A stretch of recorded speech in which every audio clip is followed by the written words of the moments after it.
Last lecture में हम लोगों ने n of a union b equals to n of a plus n of b plus n of minus n of a intersection b, ये पढ़ा था, याद हो तो? याद है? इसके अलावा 3 वाला भी फॉर्मूला लिखा था मैंने, n of a union b union c किसके बराबर होगा?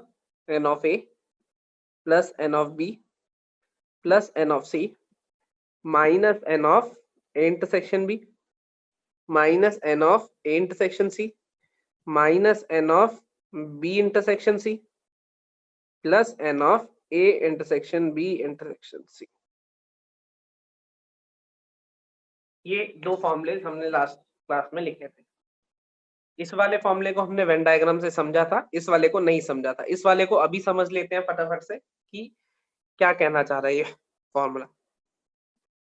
चलो अब देखो, एक और वेन डायग्राम बना रहा हूँ, जरा मैं पेन इकट्ठे कर लूँ कलरफुल, फिर मैं आपको एक और वेन डायग्राम दिखाता हूँ। ये वाला फॉर्मूला समझाने के लिए वेन डायग्राम बना रहा हूँ, N of A union B union C के लिए।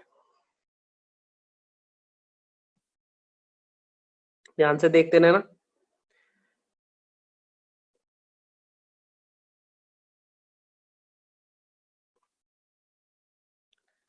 कुछ कुछ बच्चों को डेरिवेटिव्स में अभी भी थोड़ी थोड़ी दिक्कत आ रही है, तो वीडियो को बार बार देखो। डेरिवेटिव आपके लिए नई चीज है।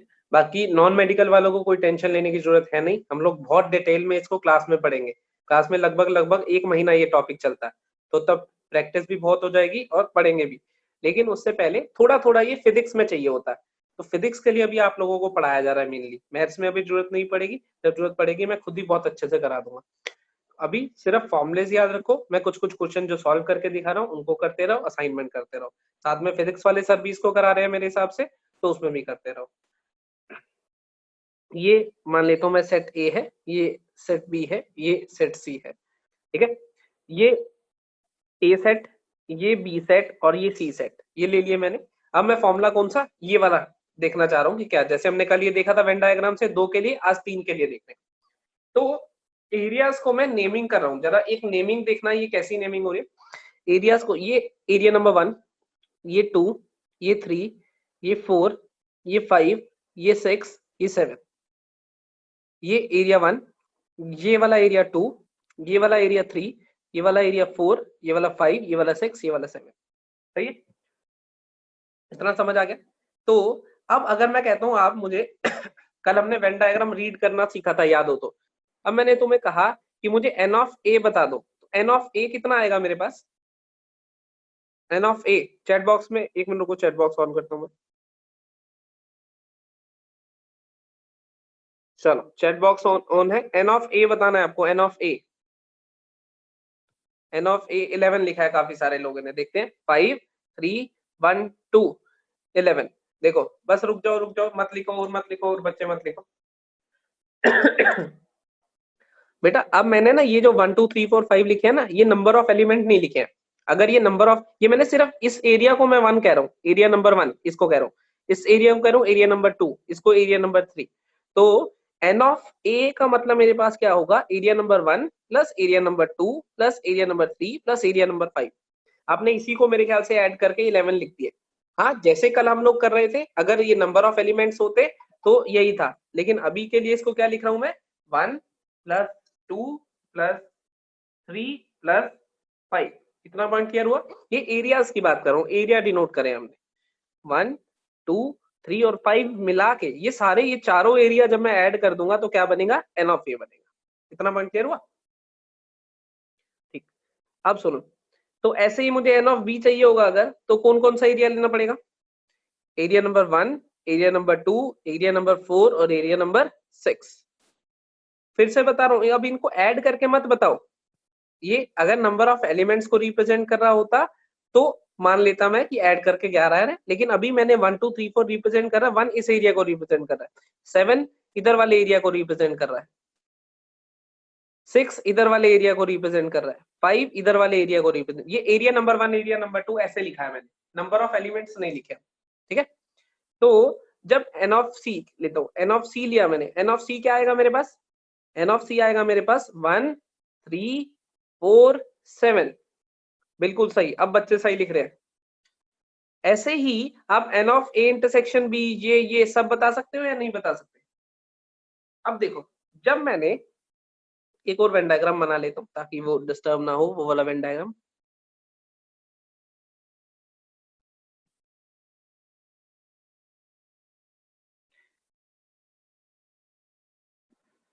चैट बॉक्स में जब मैं लिखने को कुछ कहूंगा तभी लिखना, उसके अलावा लिखते भी रहोगे तो मैं देख नहीं पाऊंगा ना, क्योंकि मैं फोटो बना रहा हूँ। जब मैंने n of a plus n of b plus n of c ये वाला इतना काम कर लिया, n of a plus b plus c, तो ये सब ऐड हुए होंगे। तो ये बताओ 1 वाला एरिया कितनी बार आ गया इसमें? चैट बॉक्स में लिखो 1 वाला एरिया कितनी बार आया जब मैंने n of a plus b plus c करा? 3 बार आया। बिल्कुल सही लिखा है बच्चों ने। 1 वाला एरिया कितनी बार आया? 3 बार आया। ठीक है। और 2 वाला एरिया, 2 वाला कितनी बार आया? 2 बार आया। बिल्कुल सही। ऐसे ही 4 वाला, ऐसे ही 3 वाला 2 बार आया। अब ठीक है, बस रुक जाओ। अब मैंने आपको कहा n of a intersection b बता दो। n of a intersection b बता दो। कौन कौन सा एरिया है? 2 और 1, 1 plus 2। n of a intersection c बता दो। कौन कौन सा एरिया है? n of a intersection c 1 और 3। बिल्कुल सही लिख रहे हैं बच्चे। n of b intersection c बता दो। 1 प्लस 4, बिल्कुल सही लिखा है। ऐसे ही n of a intersection b intersection c बता दो। 1, इसमें सिर्फ 1। बिल्कुल सही, बिल्कुल परफेक्ट। बस अब मत लिखो, बिल्कुल सही लिखा आप लोगों ने। तो जब मैंने n of a plus n of b plus n of c करा, इसका मतलब इन तीनों एरियाज को ऐड करा। मुझे क्या करना था? n of a plus n of b plus n of c, इसका मतलब इन तीनों एरियाज को मैंने ऐड करा है। सही कह रहा हूं? जब इन तीनों को ऐड करूंगा तो क्या लिखा जाएगा? 1 plus 2 plus 3 plus 5 plus 1 plus 2 plus 4 plus 6 plus 1 plus 3 plus 4 plus 7। यही बनेगा मेरे पास n of a plus b plus c। ठीक। फिर मैंने माइनस करा है क्या? ये तीनों, ये वाला एरिया मैंने फिर माइनस कर दिया है इन तीनों को। यही देखो, ये वाला माइनस, ये वाला माइनस, ये वाला माइनस, इन तीनों को हमने क्या कर दिया? इसके बाद माइनस कर दिया है। अब इन तीनों को मैंने माइनस कर दिया, देखो जरा 1 कितनी बार आया था टोटल? 1 आया था 3 बार, और 3 बार ही 1 माइनस हो गया, तो 1 इफेक्टिवली कितनी बार आया? 0 बार। ये अपने साथ 1 वाला एरिया लाया था, ये अपने साथ 1 वाला एरिया लाया था, ये अपने साथ 1 वाला एरिया लाया था, लेकिन ये सब्ट्रैक्ट करा गया, ये भी सब्ट्रैक्ट करा गया, ये भी सब्ट्रैक्ट करा गया, तो इफेक्टिवली 1 वाला एरिया कितनी बार आया? 0 बार। फिर इसको मैंने किस में लिखा है? प्लस में लिखा है या नहीं? ये प्लस में है, ये माइनस में है, ये प्लस में है, यही फॉर्मूला लिखा हुआ है ऊपर। तो अभी मैं देख रहा हूँ 1 वाला एरिया, 1 वाला एरिया ये अपने साथ 3 बार लाया, इसने 3 बार सब्ट्रैक्ट करा दिया, तो इफेक्टिवली कैंसिल हो गया। लेकिन फिर ये ले आया, तो इसका मतलब एक बार 1 वाला एरिया आ गया। फिर 2 वाले एरिया को देखते हैं। 2 वाला एरिया पहले ब्रैकेट से कितनी बार आया? 2 बार। एक बार ये अपने साथ लाया, एक बार ये अपने साथ लाया, उसके बाद एक बार इसने माइनस करा दिया, तो 2 बार आया, एक बार माइनस हो गया, इफेक्टिवली मेरे पास एक बार आ गया। ऐसे ही 3 वाला यहाँ और यहाँ 2 बार आया, एक बार सब्ट्रैक्ट हो गया, इफेक्टिवली एक बार आ गया। ऐसे ही 4 वाला एरिया यहाँ भी आया और यहाँ भी 2 बार आया, और एक बार इसने सब्ट्रैक्ट करा दिया, फिर वो भी इफेक्टिवली एक बार आ गया। 5 वाला एरिया यहाँ पे एक बार आया, उसके बाद ना गया ना आया, 5 वाला भी। ऐसे ही 6 वाला एक बार आया, ऐसे ही 7 वाला एक बार आया, इसके अलावा कोई भी एरिया नहीं आया। तो जो इन सबके समीशन और सब्ट्रैक्शन के बाद मेरे पास एरिया आया है, वो कौन सा आया है? 1 plus 2 plus 3 plus 4 plus 5 plus 6 plus 7। 1 plus 2 plus 3 plus 4 plus 5 plus 6 plus 7, कुल मिला के ये बना क्या मेरे पास? A union B union C. बना या नहीं बना? बना। और अगर A union B union C बना तो यही मेरा फॉर्मूला हो जाएगा। देखो, पॉइंट क्लियर हुआ? तो ये हमारे पास इसको वेन डायग्राम से देखने का तरीका है। इतना पॉइंट क्लियर हो गया मेरे ख्याल से आपको? ठीक है। बाकी इसकी एक डेरिवेशन भी होती है N of A union B union C को लेके। वो डेरिवेशन कैसी होती है? आप इसको एक सेट मान लेते हो उसमें इस पूरे को, तो ये बना n ऑफ एक सेट यूनियन दूसरा सेट। उसका फॉर्मूला हमने पहले ही लिखा था, n ऑफ एक सेट यूनियन दूसरा set is n of a plus n of b minus intersection. तो यहां से प्रोसीड करके क्या लिख दोगे, n ऑफ पहला सेट प्लस n ऑफ दूसरा set minus n of a union b का इंटरसेक्शन c के साथ। फिर यहाँ पे प्रॉपर्टी लगा के प्रोसीड करोगे इससे भी डिराइव कर सकते हो, लेकिन ये डेरिवेशन ज्यादा फ्रूटफुल रहती नहीं है, वेन डायग्राम से समझो तो ज्यादा फ्रूटफुल रहता है। और क्या कर सकते हो बेटा, एक बच्चा मैसेज कर रहा है वीडियो क्लियर नहीं है। अगर वीडियो क्लियर नहीं है तो बेटा रिकॉर्डेड लेक्चर देखना, अब इसके अलावा और कुछ नहीं किया जा सकता, क्योंकि जितने भी बच्चे अटेंड कर रहे हैं सबको लगभग क्लियर दिख रही है। तो अगर आपको क्लियर नहीं दिख रही है तो आप रिकॉर्डेड लेक्चर एक बार देखना, तो उसमें आपको क्लियर मिल जाएगा, ठीक है। बाकी एक बार नेटवर्क भी चेक कर लेना अपने। तो आप इसको याद कैसे रखोगे, एक एक का समीशन माइनस दो दो का इंटरसेक्शन प्लस तीन तीन का, ऑल्टरनेट चलते हैं, 1 माइनस 2 प्लस 3। ऐसी अगर चार होते तो क्या करते, एक एक का समीशन माइनस दो दो का इंटरसेक्शन वाला प्लस तीन तीन का माइनस चार चार का, एंड सो ऑन, ये चलता रहता। ये फॉर्मूला मेरे ख्याल से आपको क्लियर हो गया होगा। ये दोनों फॉर्मूले आपको याद रखने काम आएंगे। इन पे मैं अब आपको आज क्वेश्चन कराऊंगा। अब अपने एक्सरसाइज 1.6 और मिसलेनियस के क्वेश्चन हम लोग आज अटेम्प्ट करेंगे। 1.6 और मिसलेनियस दोनों के क्वेश्चन हम लोग आज अटेम्प्ट करेंगे। एनसीईआरटी आप लोगों ने मेरे ख्याल से रखी होगी अपने पास। देखो 1.6 तो बहुत आसान एक्सरसाइज है। 1.6 का मैंने आपको एक एग्जांपल भी कराया था, और मेरे ख्याल से 1.6 आप लोगों से हो गई होगी जहां तक मुझे समझ आ रहा है, और काफी सारे बच्चों ने मुझे 1.6 करके भी भेज दिए। फिर भी मैं कुछ कुछ एग्जाम्पल उठाता हूँ, या एक काम करते हैं, मैं एग्जाम्पल उठाता हूँ सीधे मिसलेनियस से। उससे क्या होगा, हमारी 1.6 भी कवर हो जाएगी और मिसलेनियस भी कवर हो जाएगी, दोनों चीजें कवर हो जाएंगी उससे। चैट बॉक्स में कोई कुछ लिख रहा है क्या? नहीं, कोई कुछ नहीं लिख रहा, बस यस सर लिखा है एक दो बच्चों ने, कोई दिक्कत नहीं है उसमें। चलो अब 1.6 में जितने भी क्वेश्चन है, 8 क्वेश्चन है मेरे पास, उस सब में मेरे ख्याल से सबका सारे क्वेश्चन हो गए होंगे। अब देखो मैं आपको कुछ कुछ और चीजें करा रहा हूँ मिसलेनियस पे, उसके थ्रू आप 1.6 भी अटेम्प्ट कर पाएंगे और मिसलेनियस भी अटेम्प्ट कर पाएंगे, ठीक है। तो 1.6 पे आ गया मैं। 1.6 में आप सॉरी मिसलेनियस एक्सरसाइज निकाल लो, आपके पास एनसीईआरटी होगी, मैंने लिखा था कि एनसीईआरटी अपने साथ रखना। तो मिसलेनियस एक्सरसाइज एक बार आप लोग निकाल लो। मिसलेनियस एक्सरसाइज का फर्स्ट क्वेश्चन आसान है, सेकंड क्वेश्चन आसान है, थर्ड क्वेश्चन पे आ रहा हूं। देखो मैंने कहा था एक टाइप के क्वेश्चन है जो अभी हम लोगों ने करे नहीं है, अभी हम लोग करेंगे। नोट्स वाली नोटबुक में ही लिखते रहो, नोट्स वाली नोटबुक जो बनाते हो उसमें ही लिखते रहो। जो क्वेश्चन मैं क्लास में करा रहा हूँ वो आपकी नोट्स वाली कॉपी में ही होंगे, जो आप एक्सरसाइज करके भेजोगे वो एनसीईआरटी वाली। क्वेश्चन नंबर 3 में कर रहा हूँ। क्वेश्चन नंबर 3 में उसने लिखा है A union B equals to A union C है, and A intersection B equals to A intersection C है, ठीक है। A union B A union C के बराबर है, और A intersection show that B equals to C है, ये शो करना है। ये क्वेश्चन दिया हुआ है, एनसीईआरटी आपके पास होगी। चैट बॉक्स में बेटा कुछ भी मत लिखो, कोई फायदा नहीं होगा। एक बच्चे ने लिखा है क्वेश्चन नंबर 7 और क्वेश्चन नंबर 8 में उसका 1.6 का। बेटा अभी करेंगे 5 मिनट में, मैंने ये स्टार्ट कर दिया, पहले ये क्वेश्चन कर दूं उसके बाद कर लेंगे, ठीक है। हमें ये दिया हुआ है कि A union B A union C के बराबर है, A intersection B A intersection C के बराबर है। हमें शो करना है कि बी और सी बराबर है, ये क्वेश्चन है। अब अगर आपको याद हो तो हमने शुरू में जब हमने सबसेट पढ़ा था तो हम क्या कहते थे, if A is a subset of B and B is a subset of A, this implies A equals to B। ये वाली चीज किस किस को याद है, चैट बॉक्स में लिखो। ये वाली चीज किस किस को याद है?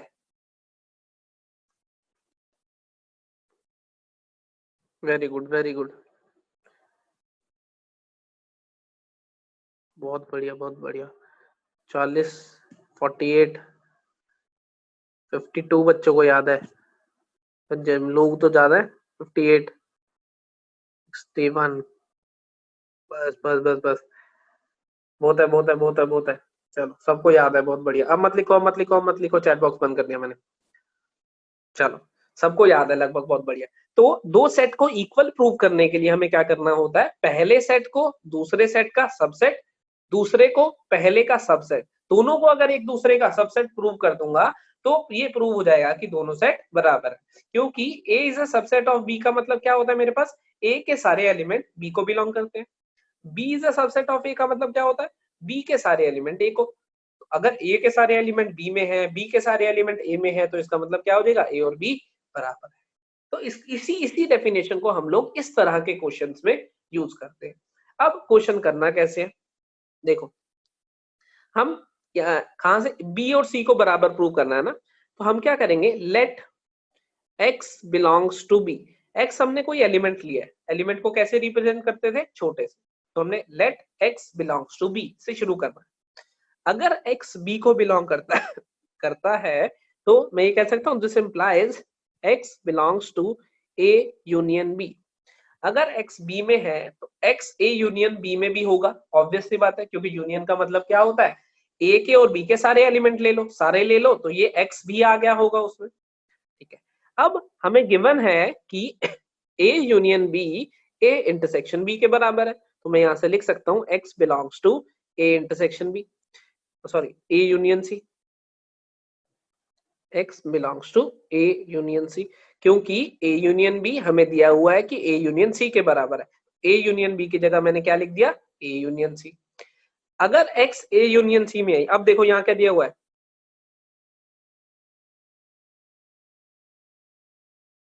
A यूनियन C हमें किस में लेके जाना है? C में। तो पहले क्या करो, यहां से इंटरसेक्शन ले आओ। देखो एक बार दोबारा से, x बिलोंग्स टू B है तो हम क्या लिख रहे हैं? x belongs to A union B। और एक सेकेंड रुक जाओ, A यूनियन B में अगर है हमारे पास, तो हम क्या लिख सकते हैं? A यूनियन C में होगा। हमें किस में लेके जाना है? C में।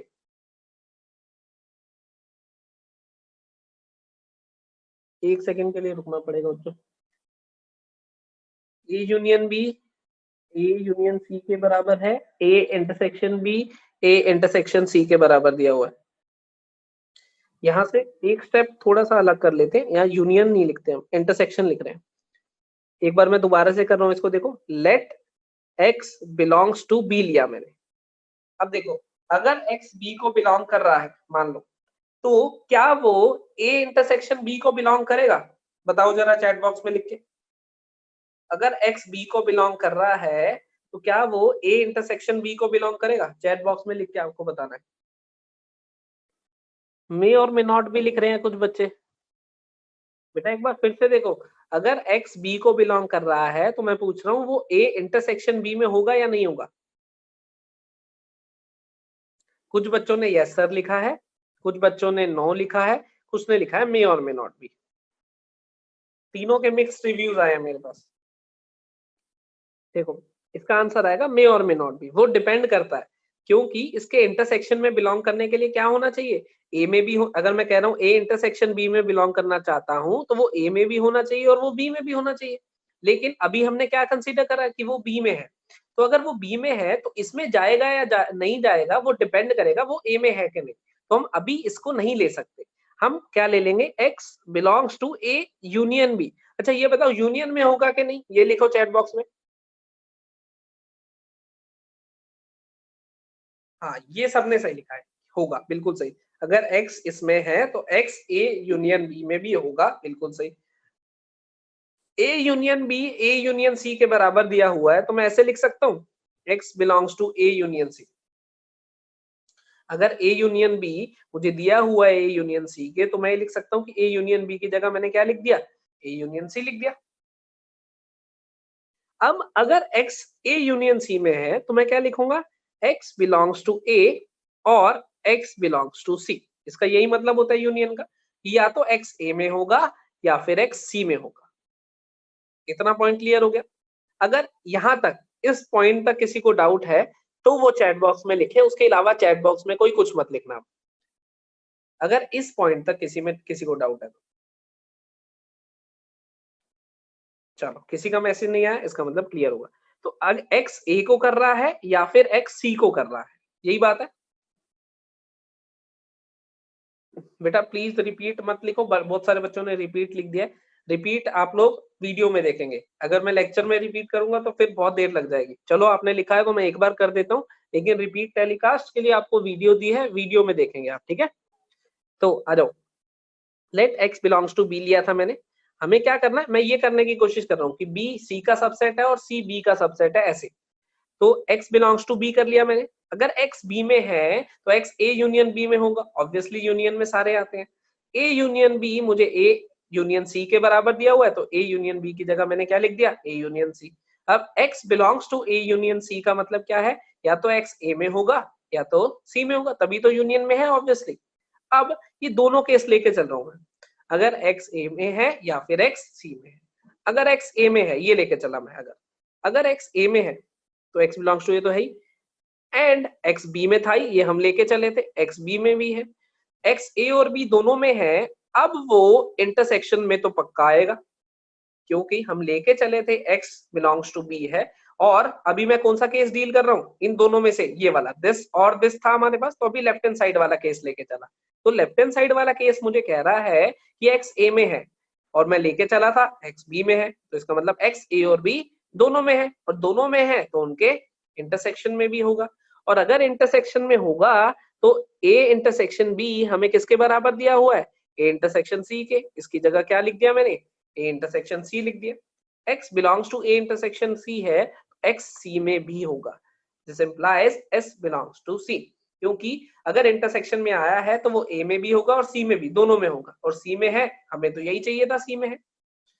अब दूसरे केस पे चलते हैं, right hand side. Right hand side में उसने कहा कि x बिलोंग्स टू c है। अगर x c को बिलोंग करता है, राइट हैंड साइड क्या कह रहा है, x c को बिलोंग करता है, लेफ्ट हैंड साइड भी क्या कह रही है, x c को बिलोंग करता है, ये कह रहे हैं कि नहीं। अब यहां से देखो, मैं लेके चला था कि x बिलोंग्स टू b है, और मैंने ये प्रूव कर दिया यहां से कि x बिलोंग्स टू c है।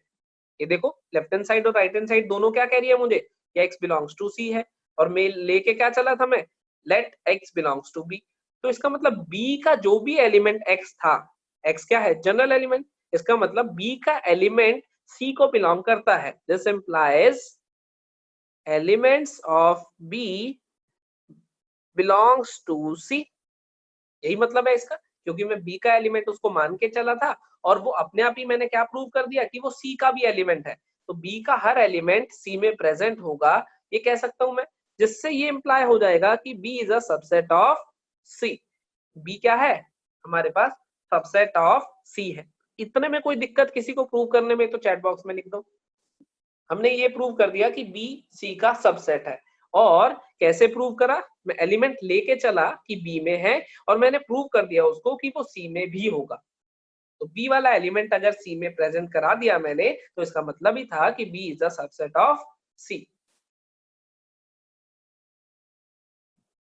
हाँ, ये एवरी एलिमेंट के लिए मैंने जनरल लिया ना, कोई भी एक्स एलिमेंट हर एक इसको फॉलो कर रहा होगा, तो ऑब्वियसली एवरी एलिमेंट इसमें होगा। तो मैं क्या लिखूंगा, every element of B belongs to C, क्योंकि x अब मैं कोई नंबर थोड़ी लेके चलो 1 2 3 4, किसी एक के लिए नहीं है, ये क्या लिखा है मैंने, जनरल एलिमेंट, जनरल x, अपनी वैल्यू बदलता रहेगा, सारे एलिमेंट आ जाएंगे इसमें। तो हम क्या कह रहे हैं, इसके b में हम लेके चले, उससे प्रूव कर दिया कि c में भी है, तो क्या हो गया मेरे पास, इसके सारे एलिमेंट इसको बिलोंग करते हैं, इसलिए ये सबसेट हो गया।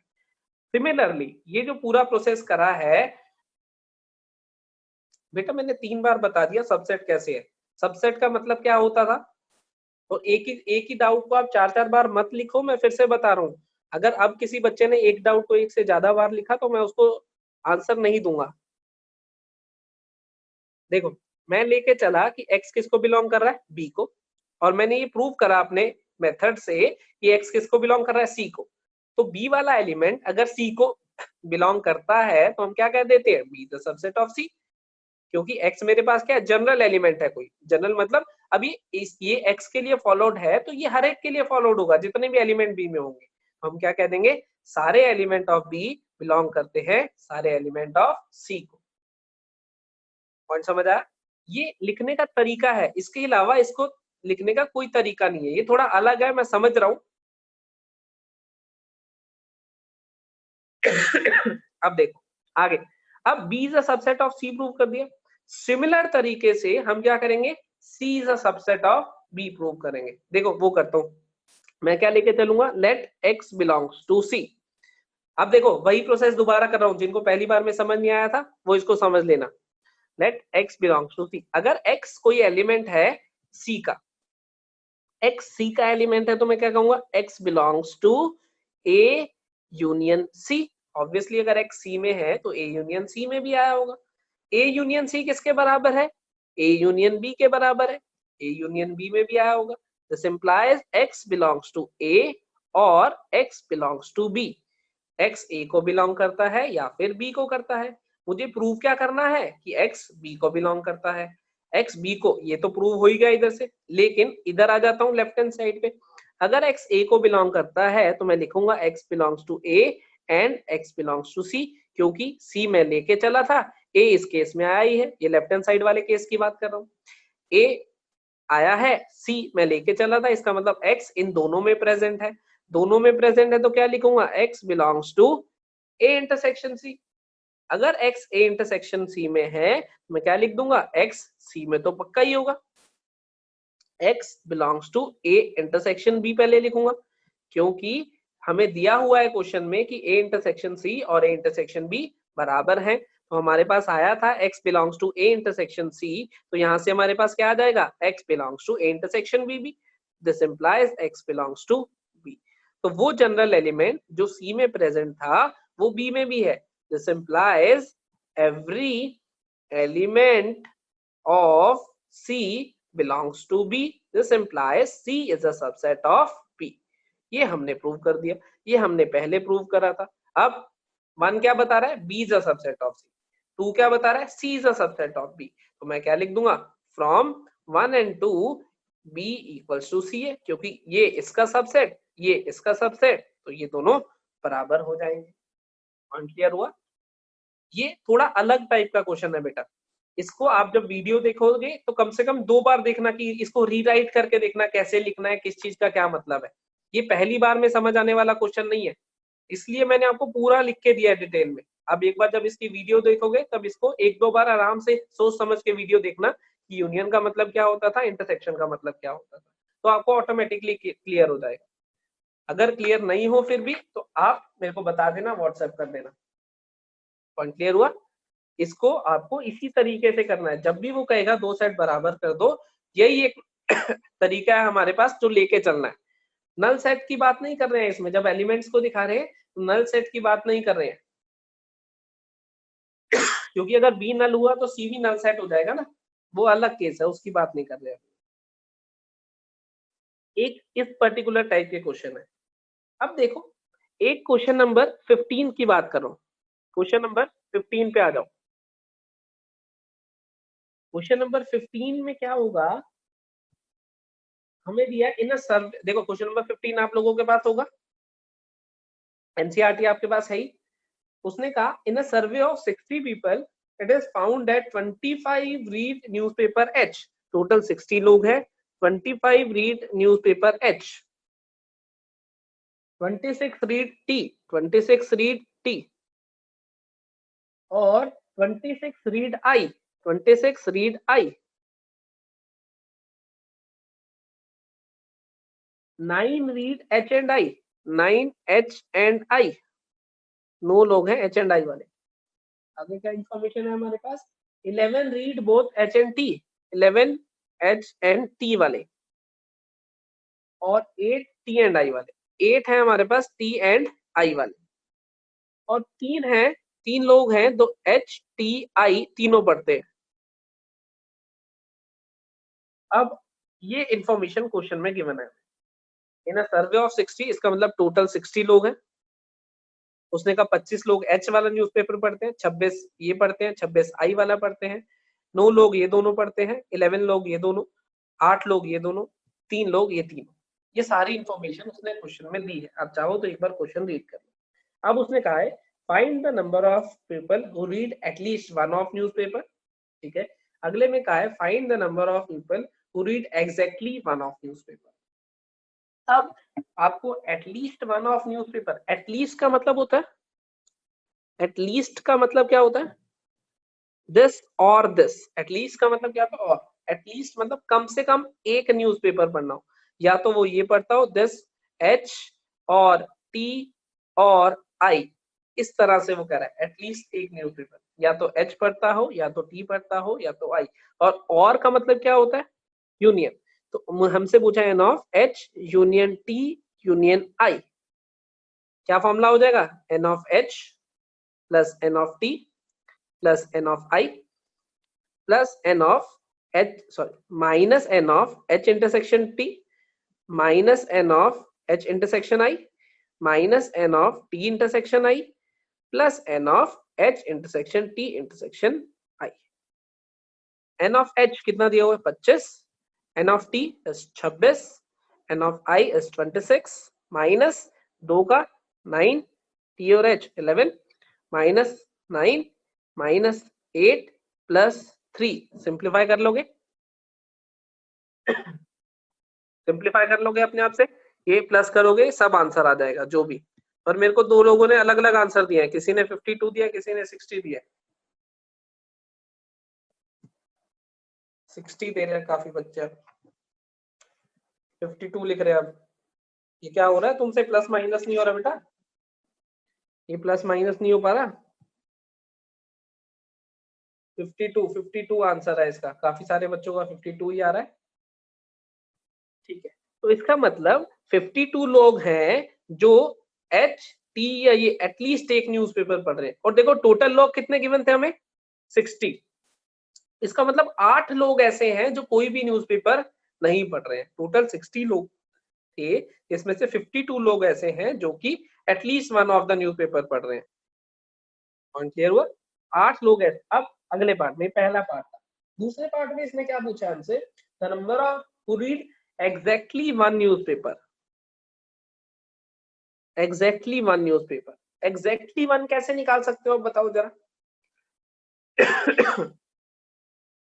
एग्जैक्टली वन, देखो वेन डायग्राम याद है आपको, इन क्वेश्चंस को करने का सबसे अच्छा तरीका होता है वेन डायग्राम। बहुत फायदा मिलता है हमें वेन डायग्राम से। ये हो गया एच, ये हो गया आई, ये हो गया टी मान लो। और वेन डायग्राम ये भी याद होगा कि हमने क्या कहा था, हमने क्या कहा था, अंदर से बाहर की तरफ मूव करेंगे वेन डायग्राम बनाते हुए। तो सबसे पहले भरूंगा यहाँ पे 3, क्योंकि 3 लोग ऐसे हैं जो तीनों भरते हैं। अब उसके बाद एच और आई को मिला के कितना आना चाहिए, 9। एच और आई को मिला के 9, इसका मतलब यहाँ कितना लिखा जाएगा, 6। ये समझ आ रहा है आप लोगों को कैसे लिख रहा हूं मैं, वेन डायग्राम फिल कर रहा हूं। देखो सेंटर से फिल करना, पहले तो 3 आ गया कॉमन वाला। अब एच और आई में जो कॉमन आने थे वो कितने आने थे, 9। तो 3 यहाँ आ गया, तो यहाँ कितने आए होंगे, 6 आए होंगे। इतना पॉइंट क्लियर हो गया। अब मैं यहाँ पे डॉट लगा रहा हूँ, आपको बताना है यहाँ कितना आएगा, इस डॉट में कितना आएगा आप लोगों को चैट बॉक्स में लिखना है। ये कौन सा है, टी और आई का कॉमन, टी और आई का कॉमन कितने दिए हुए हैं क्वेश्चन में, 8। 8 में से 3 यहाँ आ गए हैं, कितने आएंगे, 5। बहुत बढ़िया, सब बच्चों ने सही लिखा है। एच ओ टी यहाँ डॉट लगा रहा हूँ, बताओ कितना आएगा। अब यहाँ पे डॉट लगाइए, यहाँ पे एच और टी का कॉमन दिया 11। 11 में से 3 यहाँ है, तो यहाँ कितने आएंगे, 8। बिल्कुल सही, परफेक्ट। अब यहाँ डॉट लगा रहा हूँ, यहाँ कितना आएगा चैट बॉक्स में लिखना है, पूरा एच दिया है 25, ये वाला डॉट लगाइए। 25 में से 9 और 8, 17 यहाँ आ गए हैं, तो 25 में से 17 हटा दो, कितने हो गए हमारे पास, 8। बिल्कुल सही लिखा है बच्चों ने यहाँ पे। अब यहाँ डॉट लगाइए मैंने, यहाँ बताओ आई का टोटल 26 दिया हुआ है, 26 में से 9 और ये 14 यहाँ आ गए हैं, कितने आएंगे, 12, 12। बिल्कुल सही। अब यहाँ पे कितना आएगा, यहाँ पे टोटल टी कितना दिया हुआ है 26 में से ये तीनों माइनस कर दो, कितना आ रहा है 10 आ रहा होगा। बहुत बढ़िया, सबने 10 लिखा है, बहुत बढ़िया बहुत बढ़िया। रुक जाओ बस, और लोग मत लिखो, अब सबने लिख दिया, ये अपना वेन डायग्राम तैयार हो गया। अब देखो, अगर पहले पार्ट की बात करूं, पहले पार्ट में क्या पूछा था, मत लिखो बेटा, अब मत लिखो चैट बॉक्स। पहले पार्ट में क्या पूछा था उसने मुझसे, एटलीस्ट वन मतलब कम से कम एक, कम से कम एक मतलब यूनियन, यूनियन में क्या करना था, मैं इन सबको ऐड कर देता। तो मैं पहले पार्ट का अगर आंसर देखूं तो क्या आता मेरे पास, 8 + 6 + 12 + 8 + 3 + 5 + 10, 8 6 12 8 3 5 10, टोटल करोगे मेरे ख्याल से वही आंसर आना चाहिए जो पहले आ रहा था, सेम। इसको ऐड करके देखना सबको, फर्स्ट पार्ट वाले में 52 आ रहा है या नहीं आ रहा, आ रहा है, तो 52 लिख देता हूँ यहाँ पे, ये पहला पार्ट। सेकंड पार्ट देखो, सेकंड पार्ट में उसने हमसे पूछा है exactly one newspaper, exactly one newspaper कौन कौन पढ़ रहा है, ये और ये है, ये सिर्फ एच वाला न्यूज़पेपर पढ़ रहे हैं, ये सिर्फ आई वाला न्यूज़पेपर पढ़ रहे हैं, और ये सिर्फ टी वाला। तो क्या लिख दूंगा, 8 + 12 + 10, कितना आ जाएगा मेरा आंसर, 30। इतना पॉइंट मेरे ख्याल से आपको क्लियर हो गया होगा। तो वेन डायग्राम बनाना इन तरह के क्वेश्चंस में ज्यादा बेनिफिशियल रहता है, क्योंकि अब मान लो इसके और भी पार्ट होते हैं। देखो मैं आपको थर्ड पार्ट क्रिएट कर देता हूँ, मैंने कहा एग्जैक्टली 2 न्यूज़पेपर, एग्जैक्टली 2 न्यूज़पेपर पढ़ने हैं, पढ़ने वाले लोगों बताओ कितने होंगे। अब अपने आंसर लिखो फटाफट से, एग्जैक्टली 2 न्यूज़पेपर वाले, बहुत सबने लिखा है आंसर 19। एक बार मैं चेक कर लेता हूँ 19 है कि नहीं। ये एग्जैक्टली 2 वाला ये है 5 प्लस ये है 8 प्लस ये है 6, 5 + 8 + 6 इज 19, सबने आंसर 19 लिखा है, बहुत बढ़िया। तो वेन डायग्राम में क्या है, हम एक बार वेन डायग्राम बना देंगे अगर, तो प्रॉपरली हम कोई भी तरह का एग्जाम्पल हम लिख सकते हैं बहुत आसानी से। इतना पॉइंट क्लियर हो गया आपको, सही है। आप फॉर्मूले से भी कर सकते हो और वैसे भी कर सकते हो, दोनों से आपकी मर्जी है। जैसे फॉर्मूले से अगर मुझे इसी को करना होता तो ओनली एच, मान लो ओनली एच निकाल रहा होता, ओनली एच निकाल रहा होता मैं, ओनली एच का formula n of only H किसके बराबर आता, एच ओनली का, एन ऑफ एच ये पूरा circle minus n of H intersection T minus H O T वाले गायब हो गए, n of H intersection I plus n of H intersection T intersection I. अब देखो ये फॉर्मूले याद नहीं कर रहा हूं मैं, ये फॉर्मूले मैंने किससे करा, इसी से डिराइव कर लिया वेन डायग्राम से। एन ऑफ एच का मतलब पूरा सर्कल, पूरे सर्कल में से एन ऑफ एच और टी वाला कौन सा है, ये पूरे सर्कल में से ये गायब कर दिया या नहीं। फिर एच और आई वाला, एच और आई वाला ये गायब कर दिया। अब ये गायब करने से ये जो है 2 बार गायब हो गया हमारे पास, और ये वाला एरिया अगर 2 बार गायब हुआ है तो मुझे एक बार वो ऐड करना पड़ेगा, क्योंकि इफेक्टिवली कितनी बार होना चाहिए, एक बार। तो ये इसका फॉर्मूला बन गया। ऐसे फॉर्मूले आप खुद से भी बना सकते हो। पॉइंट क्लियर हुआ, लेकिन आप वेन डायग्राम यूज करो तो ज्यादा अच्छा रहेगा आपके लिए। अमीश चौधरी बेटा, एक ही चीज बार बार लिखने से कोई फायदा नहीं है। सब्जेक्टिव टेस्ट में अमीश ने पूछा कौन सा मेथड, बेटा कोई भी मेथड यूज कर सकते हो, कोई दिक्कत नहीं है। देखो अगर तो फॉर्मूला यूज करोगे तो एज इट इज फॉर्मूले वैल्यूज डालोगे, आंसर आ जाएगा। अगर आप वेन डायग्राम यूज कर रहे हो, अगर आप वेन डायग्राम यूज कर रहे हो तो वेन डायग्राम में आपको लिखना होगा, जैसे एच ये क्या है हमारे पास, दिस सर्कल रिप्रेजेंट, एच वाला सर्कल रिप्रेजेंट करता है जो लोग एच पढ़ते हैं, आई वाला जो लोग आई पढ़ते हैं, ये। और फिर number of elements in H intersection T, ये सारी थ्योरी ऐसे, पहले तो ये वाली जो गिवन इंफॉर्मेशन है ये तो ऐसे लिखोगे ही आप, फिर अकॉर्डिंग टू वेन डायग्राम बना के, अकॉर्डिंग टू वेन डायग्राम ये ऐसे लिख दोगे अपने आंसर्स, उतने में भी आपको पूरे मार्क्स मिल जाएंगे, कोई दिक्कत नहीं है। पॉइंट क्लियर हो गया इतना। थर्ड मे को जो आपका टेस्ट है वो वैसे ही होगा, ऑब्जेक्टिव जैसे पहले हुआ था। वेन डायग्राम से कंपैरेटिवली आसान पड़ता है, बाकी आप फॉर्मूला लगाना चाहो फॉर्मूला भी लगा सकते हो, और वेन डायग्राम से करना चाहो वेन डायग्राम से भी कर सकते हो। अब देखो एक और क्वेश्चन मैं आप लोगों को दे रहा हूँ। अब आपका क्वेश्चन नंबर है 16, क्वेश्चन नंबर 16 एक बार रीड करो। बहुत आसान है, वेन डायग्राम बना के कर लेना, क्वेश्चन नंबर 16 भी बहुत आसानी से हो जाएगा, कोई दिक्कत नहीं है। सिमिलर क्वेश्चन है बिल्कुल, वेन डायग्राम बना लेना, कोई दिक्कत नहीं। थोड़ा सा देखो क्वेश्चन नंबर 16 को मैं हल्का सा चेंज कर रहा हूँ, ठीक है। देखो, in a survey it was found that 21 A product के लिए कितने हैं 21, ठीक है। बी प्रोडक्ट के लिए कितने हैं 26, सी प्रोडक्ट के लिए कितने हैं 29, और 14 like A and B, A and B के लिए कितने हैं 14, 12 like C and A and C के लिए कितने हैं 12, और 14 है हमारे पास बी एंड सी के लिए। 8 लाइक तीनों, और ओनली सी बताना है। तो वेन डायग्राम बनाते ही ओनली सी बता सकते हो या नहीं बता सकते? पहले उसमें दिया हुआ है कि 8 लोग हैं जो ए एंड बी एंड सी सब हैं, और ओनली सी बताना है। बहुत इजीली बता दोगे, वेन डायग्राम बनाओगे ओनली सी बता दोगे, आंसर आ जाएगा। आंसर आएगा, कुछ बच्चों ने लिखा है 11, बिल्कुल सही कह रहे होगे, आंसर 11 ही आता है इसका।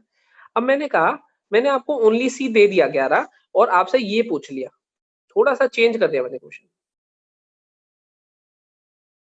क्वेश्चन में आपको ये गिवन था 8 और ये पूछा था 11, मैंने क्वेश्चन थोड़ा सा मॉडिफाई कर दिया, मैंने ये दे दिया आपको 11 और ए एंड बी एंड सी पूछा है, थोड़ा सा चेंज हो गया क्वेश्चन।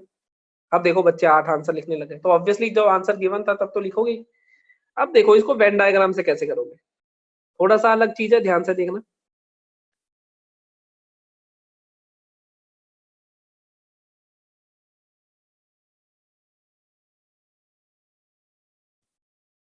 ए बी सी, सबसे पहली चीज मुझे क्या गिवन है, सबसे पहले वेन डायग्राम को जब फिल करना स्टार्ट करता हूं तो कहां से करता हूं, सेंटर से, अंदर से फिल करना स्टार्ट करूंगा सेंटर से, तो यहाँ लिखूंगा, तो यहाँ क्या होना चाहिए ए एंड बी एंड सी, मतलब ये, लेकिन हमें तो यही वैल्यू उसने कहा है कि निकाल के देनी है, तो इसको क्या मान लूंगा मैं, एक्स मान लूंगा। देखो अब ये थोड़ा अलग हो जाएगा वेन डायग्राम से, ये वैल्यू हमें निकालनी है, ये वैल्यू निकालने के लिए क्या मान लूंगा इसको मैं, एक्स, एक्स मान लिया हमने। अब मैं देखता हूं, अब बाहर की तरफ मूव करूंगा, B and C, B and C में कितने हैं 14, बी और सी में 14, तो यहाँ कितना आएगा 14 माइनस एक्स, समझ गए, 14 माइनस एक्स आ रहा है, ये समझ आ गया सब लोगों को? जिसको नहीं आया वो चैट बॉक्स में लिखो, अगर ये 14 माइनस एक्स कैसे लिखा है ये समझ नहीं आया तो। बी और सी का टोटल कितना आना था 14, एक्स यहाँ लिखा हुआ है, यहाँ कितना आ जाएगा 14 माइनस एक्स। देखो दोबारा बता रहा हूँ, नो लिखने पे ध्यान दे रहे हो, इधर लिखो। अच्छा काफी सारे लिख रहे हैं, क्लियर है बेटा, जिसको क्लियर है वो मत लिखो, जिसको क्लियर है वो मत लिखो, फिर से बता रहा हूँ। देखो ए एंड बी एंड सी को बीच में एक्स, बी और सी, बी और सी ये वाला एरिया आना था, बी और सी में कितने दिए हुए हैं 14, तो एक्स यहाँ आ गए हैं, तो यहाँ कितना आएगा 14 माइनस एक्स। अब तुम्हें यहाँ पे बताना है मुझे कितना आएगा, ए और सी वाले इधर, अब चैट बॉक्स में अपने आंसर लिखो। बिल्कुल सही, यहाँ आया 12 माइनस एक्स, ऐसे ही यहाँ पे। अब इधर बताओ ए और बी वाले में 14 माइनस एक्स, बिल्कुल सही, तो ए और बी वाले में आ गया 14 माइनस एक्स, बिल्कुल सही। बस बस रुक जाओ, रुक जाओ। अब तुम्हें ये आ जाओ इधर, ओनली सी, ओनली सी कितना दिया हुआ था 11 दिया हुआ था या नहीं, ओनली सी वाली वैल्यू दी हुई थी 11, तो 11 यहाँ आ जाएगा। अब पूरे सी वाली वैल्यू भी दी हुई थी, पूरे सी के सर्कल की वैल्यू ये देखो, ये दी हुई है 29, तो क्या करोगे अब x plus 14 minus x plus 12 minus x plus 14 minus x plus 11, x ये plus 14 minus x plus 12 minus x, oh sorry ऊपर वाला 14 माइनस एक्स तो आएगा ही नहीं, ये x plus 14 minus x plus 12 minus x plus 11, सी वाला सर्कल देखो, सी वाले सर्कल में कौन है, x है, 14 माइनस एक्स है, 12 माइनस एक्स है और 11 है, इस सब को सम करके कितना आना चाहिए, 29 आना चाहिए, क्योंकि सी सर्कल की वैल्यू हमें दी हुई है 29। क्या आप यहाँ से x निकाल सकते हो सॉल्व करके? यहाँ से जब x को सॉल्व करोगे x की वैल्यू आ जाएगी 8। ये रिवर्स क्वेश्चन हो गया जो गिवन था उससे, थोड़ा सा अलग हो गया, इसमें हमें वेरिएबल खुद लेके चलना पड़ा। इतना पॉइंट मेरे ख्याल से क्लियर हो गया होगा। ठीक है, आज जो जो क्वेश्चंस करा रहा हूँ ये क्वेश्चंस आप सब वीडियो में जरूर देखेंगे, और खासकर वो वाला क्वेश्चन जो सबसे पहले कराया था x बिलोंग्स टू दिस वाला। हमें जब भी दो सेट को, फिर से बता रहा हूँ, जब भी दो सेट को बराबर प्रूव करना होगा, मान लो a इक्वल्स टू b, तो मैं क्या करूंगा, a subset of b and b subset of a, ये दोनों प्रूव करूंगा। फिर से उस वाले जो क्वेश्चन था उसका कंसेप्ट बता रहा हूँ। अगर हमें a और b को बराबर प्रूव करना है, a subset of b and b subset of a दोनों प्रूव करूंगा मैं। ठीक अब a अगर सबसेट ऑफ b है and b subset of a है, इसको प्रूव कैसे करूंगा मैं लेके चलूंगा let x belongs to a, और गिवन इंफॉर्मेशन से ये प्रूव कर दूंगा कि x बिलोंग्स टू b।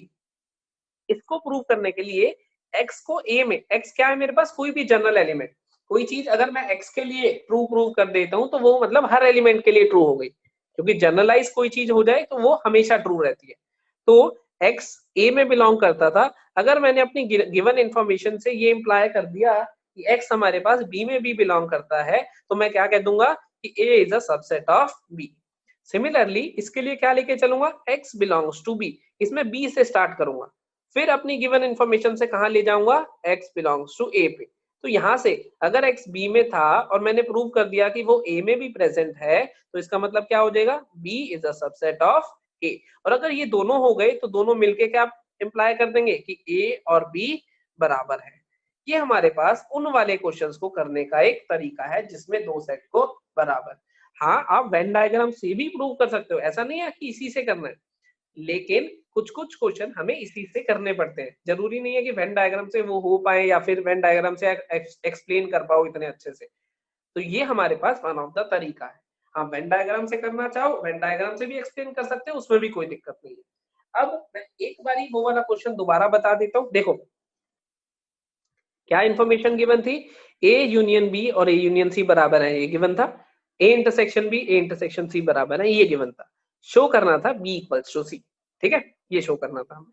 अब मेरे को क्या प्रूव करना है, अगर बी और सी बराबर प्रूव करने हैं तो मुझे ये प्रूव करना है कि बी मेरे पास सबसेट ऑफ सी होगा एंड सी मेरे पास सबसेट ऑफ बी होगा, तभी प्रूव कर पाऊंगा ऑब्वियसली। और बी सबसेट ऑफ सी है, ये कैसे प्रूव करूंगा, मैं स्टार्ट कर दूंगा एलिमेंट बी को बिलोंग करता है यहां से, और उसको पहुंचा दूंगा सी में। देखो यही करा मैंने, यहां से क्या स्टार्ट करा मैंने कि एलिमेंट बी को बिलोंग करता है, मैंने यहां से शुरू करा। फिर अगर बी को बिलोंग करता है तो ए यूनियन बी में भी होगा, अगर ए यूनियन बी में है तो ए यूनियन सी में भी होगा, क्योंकि ए यूनियन बी और ए यूनियन सी दोनों क्या है, बराबर है। अब अगर ए यूनियन सी में है तो या तो वो ए में होगा या फिर वो सी में होगा। तो यहाँ तो पहुंच गए हम सी में, हमें सी में ही तो पहुंचना था। अब दूसरा केस बचा है, अगर वो ए में है, यहाँ से हम लेके ही चले थे बी में है, तो ए और बी दोनों में हो गया, और अगर दोनों में हो गया तो इंटरसेक्शन में भी होगा। और अगर इंटरसेक्शन में है, ए इंटरसेक्शन बी में है, तो जब हमें गिवन है ए इंटरसेक्शन बी और ए इंटरसेक्शन सी बराबर है, तो इसका मतलब वो ए इंटरसेक्शन सी में भी होगा। और अगर ए इंटरसेक्शन सी में है तो इसका मतलब वो सी में भी होगा। तो हम बी में लेके चले थे, हमने प्रूव कर दिया दोनों साइड से ही कि वो सी में है। तो बी के एलिमेंट अगर सी को बिलोंग कर रहे हैं तो B is a subset of C, इसको 1 बोल दिया। सिमिलरली हम लेके चले सी के लिए, सी में है तो इसका मतलब ए यूनियन सी में भी होगा, ए यूनियन सी में। अब ये प्रोसेस जो बी के लिए करा था सिमिलर, बिल्कुल सेम प्रोसेस यहाँ पे सी के लिए करा है, और यहाँ से हमने प्रूव कर दिया कि वो बी में भी है। तो इसका मतलब सी के एलिमेंट किस में है, बी में है। तो सी के एलिमेंट अगर बी में है तो C is a subset of B. अब B is a subset of C हम पहले ही निकाल चुके थे, C is a subset of B हम निकाल लिया, दोनों एक दूसरे के सबसेट है, इसका मतलब बी और सी बराबर है। ये हमारे पास तरीका है इसको लिखने का। पॉइंट क्लियर हुआ? तो जिसमें वो कहता है कि सेट प्रूव करो कि ये सेट इसके बराबर होगा, उसमें कोशिश करनी है हमें कि वेन डायग्राम, मर्जी वैसे अपनी है कि वेन डायग्राम भी कर सकते हैं और वो भी कर सकते हैं, लेकिन हमें क्या कोशिश करनी है कि हम लोग उस वाले तरीके से करें जो x बिलोंग्स टू वाला तरीका बताया है मैंने। अब कुछ कुछ चीजें और है हमारे पास। अब इस तरह के क्वेश्चन आपको क्वेश्चन नंबर 3 से लेके क्वेश्चन नंबर 12 तक मिलेंगे। क्वेश्चन नंबर 3 से लेके क्वेश्चन नंबर 12 तक यही सिमिलर टाइप के क्वेश्चन है, प्रूफ दैट वाले। क्वेश्चन नंबर 3 से लेके क्वेश्चन नंबर 12 तक यही सिमिलर टाइप के क्वेश्चन है, आपको सब कुछ प्रूव करने वाले, जिसको आपको लिख के आना है कि कहां से कौन सा सेट क्या बिलोंग कर रहा है, कौन सा सेट कहां से कहां बिलोंग कर रहा है। क्वेश्चन नंबर 3 मैंने अभी जस्ट आपको करके दिखाया है। मान लो क्वेश्चन नंबर 5 है। 4 तो आसान है। 4 में तो क्या दिखाना है, conditions are equivalent. Equivalent condition का मतलब होता है ये सब एक ही चीज को इंप्लाई कर रहे हैं। इक्विवेलेंट कंडीशन का मतलब होता है कि ये सब एक ही चीज को इंप्लाई कर रहे हैं। तो इसको तो आप सब वेन डायग्राम के थ्रू भी बता सकते हो कि ये सब एक ही चीज को इंप्लाई कर रहे हैं। अब उसने कहा है शो डेट, 5th क्वेश्चन में, if A is a subset of B, show that if A is a subset of B, then C minus B is a subset of C minus A। एक मैं ये minus वाला भी दिखा देता हूँ कि कैसे लिखना है। अब माइनस वाले से पहले एक छोटी सी चीज मुझे याद आ गई, वो छोटी सी चीज मैं आपको बता देता हूँ। सिमेट्रिक डिफरेंस, एक वर्ड आपको मिलेगा कई कई जगह लिखा हुआ, सिमेट्रिक डिफरेंस। सिमेट्रिक डिफरेंस क्या होता है, पहले ये क्वेश्चन कर रहा हूँ फिर बताता हूँ। यहाँ लिख दिया ताकि हम लोग भूल ना जाए, तो इसलिए पहले मैं ये क्वेश्चन कर देता हूँ, उसके बाद आपको बताता हूँ सिमेट्रिक डिफरेंस होता क्या है। ठीक है। अब क्वेश्चन में उसने क्या कहा, if A is a subset of B, उसने दे दिया कि ए हमारे पास सबसेट ऑफ बी है। इसका मतलब ए का हर एलिमेंट बी को बिलोंग करता है। तो प्रूव कर दो C minus B is a subset of C minus A. अगर इसको इसका सबसेट प्रूव करना है तो मैं लेके चलूंगा कि एलिमेंट इसमें प्रेजेंट है और प्रूव कर दूंगा कि एलिमेंट इसमें है, तो सबसेट प्रूव हो जाएगा। मैं अपना क्वेश्चन स्टार्ट करूंगा, let x belongs to c minus B से, और कुछ कुछ अपने तरीके लगा के उसको पहुंचा दूंगा x belongs to c minus A से। तो जो इसमें प्रेजेंट था तो मैंने इंप्लाई करा दिया कि वो इसमें भी प्रेजेंट है, तो मेरा प्रूव हो जाएगा जो करना चाहता हूँ। तो ये हमारे पास फॉर्मेट रहेगा। अब लेके कैसे जाएंगे वो देखते हैं। मैंने ले लिया x belongs to c minus B, हाँ वो कर रहा हूँ अभी कैसे तो वो बता रहा हूँ, वैसे फॉर्मेट बताया था। x belongs to c minus B, यहां से शुरू करा। अब अगर x c माइनस बी में प्रेजेंट है तो आप इससे क्या कह सकते हो, वो c में होगा या b में होगा या किस में होगा किस में नहीं होगा। डिफरेंस ऑफ सेट याद है आपको। अब देखो एक वेन डायग्राम साइड पे बना के फटाफट से दिखा देता हूं मैं आपको। ये मान लो c है, ये मान लो b है, ठीक है। c माइनस बी कौन सा एरिया होता था, ये वाला, याद आ रहा है। तो इसका मतलब वो c में है पर b में नहीं है। c माइनस बी कौन सा एरिया होता था वेन डायग्राम में, ये वाला। तो इसका मतलब वो एलिमेंट C में प्रेजेंट है, B में नहीं है। ओनली C होता था, इसका नाम याद करो। तो x belongs to C minus B implies that x belongs to C and x does not belongs to B। यही मतलब हुआ ना इसका। इसमें अगर किसी को डाउट है तो चैट बॉक्स में लिखो। C को बिलोंग करता है, B को नहीं करता है, यही उसका वेन डायग्राम होता है। याद आ रहा हो तो बिल्कुल सही। अब अगर x B को बिलोंग नहीं करता है, यहाँ तो C को तो करता ही है, एंड अगर x B को बिलोंग नहीं करता है, अब इधर देखो जरा, अब ये इंफॉर्मेशन यूज करूंगा। A और C, A सबसेट है C का, तो इनका अगर वेन डायग्राम देखूं साइड पे तो कुछ ऐसा दिखेगा। A ये B, B के अंदर ये होगा तभी तो ये सबसेट है, इसमें तो कोई डाउट नहीं। B वाले सर्कल के अंदर ये वाला सर्कल होगा तभी वो सबसेट बनेगा। सबसेट का मतलब क्या होता था हमारे पास कि A के सारे एलिमेंट B में होने चाहिए। अब A के सारे एलिमेंट B में है और X B में नहीं है तो X A में भी नहीं होगा ऑब्वियसली, क्योंकि X अगर A में होता तो वो B में भी दिख रहा होता, क्योंकि A तो सबसेट है B का। X B में नहीं दिख रहा तो A में तो बिल्कुल नहीं हो सकता। X B में मतलब बड़े वाले सर्कल में नहीं है तो ऑब्वियसली छोटे सर्कल में नहीं हो सकता, क्योंकि पूरा का पूरा A किसमें है, B में है, क्योंकि पूरा A is a subset of B। अगर ये सबसेट है तो इसके पास कोई ऐसा एलिमेंट नहीं हो सकता जो इसके पास हो। तो अगर B के पास होता तो पॉसिबिलिटी थी कि A के पास हो, पर अगर B के पास है ही नहीं तो A के पास तो कतई नहीं होगा। और अगर वो एलिमेंट C के पास है और A के पास नहीं है तो मैं क्या कह दूंगा, वो C माइनस A को तो बिलोंग करेगा ही, क्योंकि सी के पास है, ए के पास नहीं है, तो सी माइनस ए में तो होना ही चाहिए। यही चीज अभी यहाँ पे समझाई थी, वही चीज यहाँ लगाइए। तो अगर देखो, अब मैंने कहाँ से शुरू करा, सी माइनस बी को लेके शुरू करा, बीच में कुछ कुछ इन्फॉर्मेशन यूज करी कॉमन सेंस वाली जो हमने क्वेश्चन में गिवन है हमें। कहाँ पहुंच गया मैं, x belongs to C minus A, तो यहाँ से क्या इंप्लाई कर दूंगा, C minus B is a subset of C minus A. इतना ही हमें प्रूव करना था, क्या लिख दूंगा, हेंस पॉइंट क्लियर हुआ। सेट्स में बाकी सारे तरह के क्वेश्चन आसान है, इजी है। इस तरह का क्वेश्चन अगर आपको लिखना आ गया कि कैसे लिखना है तो बहुत आसान है, बहुत इजीली कनेक्ट करके लिखते रहोगे। लेकिन इसके लिए पहले आपको सारे सिंबल्स का मतलब बहुत अच्छे से आना चाहिए। तो जब आपको पूरा सेट्स अच्छे से आ जाए, यूनियन का मतलब क्या था, और इंटरसेक्शन का मतलब क्या था, एंड डिफरेंस का मतलब क्या था, यहाँ पे है यहाँ पे नहीं है, ये सारे कंसेप्ट क्लियर होने के बाद ही आप इस तरह के क्वेश्चन अटेम्प्ट करो। तो मेरी एडवाइस है कि पहले आप सेट चैप्टर अपना पूरा निपटा दो एनसीईआरटी से ए टू जेड। ठीक, कुछ असाइनमेंट भी मैं आप लोगों को दूंगा करने के लिए, वो डीपीपी असाइनमेंट भी करना आप लोग। और जो इस तरह के क्वेश्चन है प्रूफ डेट वाले, वो फिर ये भी तो हो सकता है सी माइनस ए इज, बेटा उसने क्वेश्चन में हमें ये प्रूव करने को दिया है, हमने ये प्रूव कर दिया है, उसके अलावा दुनिया में कुछ भी होता रहे हमें क्या मतलब है उससे। अगर उसने कहा होता C minus B equals to C minus A prove करो, तो मैं दोनों करता, इधर से इधर सबसेट, इधर से इधर, लेकिन अभी कहा ही नहीं है उसने, और कहा नहीं है तो कोई जरूरत नहीं है। तो क्या कह रहा हूं मैं, सेट्स के पहले सारे क्वेश्चन बहुत अच्छे से करो, हर टर्म का मतलब, यूनियन का, इंटरसेक्शन का, डिफरेंस का, हर टर्म का मतलब अच्छे से सीख लो, फिर इस तरह के क्वेश्चन अटेम्प्ट करना। इस तरह के मैंने दो क्वेश्चन आप सॉल्व करके दिखाया आज आपको, एक वो लंबे वाला क्वेश्चन जिसमें दोनों साइड प्रूव करा था, एक ये छोटा क्वेश्चन है जिसमें एक ही साइड प्रूव करा है, क्योंकि एक ही साइड चाहिए थी। इन दोनों को बहुत अच्छे से पढ़ना, सभी एग्जाम्पल्स बहुत अच्छे से रीड करना। हो सकता है अभी इसमें दिक्कत आए, पर घबराना मत। मैं अगर जो भी आप एक्सरसाइज सॉल्व करोगे क्वेश्चन नंबर 5 से लेके क्वेश्चन नंबर 12 तक, 5 से लेके 12 तक आप लोग सॉल्व कर लो आराम से, मुझे आप डाउट पोस्ट कर देना। अगर मान लो आपसे नहीं हो रहे होंगे ये वाले क्वेश्चन, या जो भी आपके कॉमन डाउट्स होंगे वो मैं सॉल्व करके ग्रुप पे डाल दूंगा, उसको आराम से रीड करना, स्टेप बाय स्टेप सॉल्व करके ग्रुप पे डाल दूंगा। जो पहले, लेकिन पहले क्या करना है आपको, पूरा सेट्स अच्छे से रिवाइज करके फिर ये क्वेश्चन अटेम्प्ट करना। पॉइंट क्लियर हुआ। फिर भी ग्रुप पे डालने के बाद भी आपको कोई स्टेप नहीं समझ आता तो मुझे व्हाट्सएप करके समझ सकते हो, उसमें कोई दिक्कत नहीं है।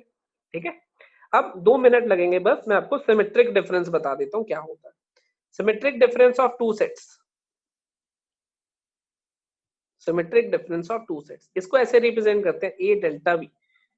जैसे डिफरेंस को कहते थे ए माइनस बी, ऐसे ए माइनस बी, बी माइनस ए, इसका मतलब होता है ए डेल्टा बी, रिप्रेजेंटेशन होती है। और ए डेल्टा बी का मतलब क्या होता है, ए माइनस बी का यूनियन बी माइनस ए के साथ, बस इतना ही, इतना ही आपको पढ़ना है, ए माइनस बी का यूनियन बी माइनस ए के साथ। अब देखो जरा, ये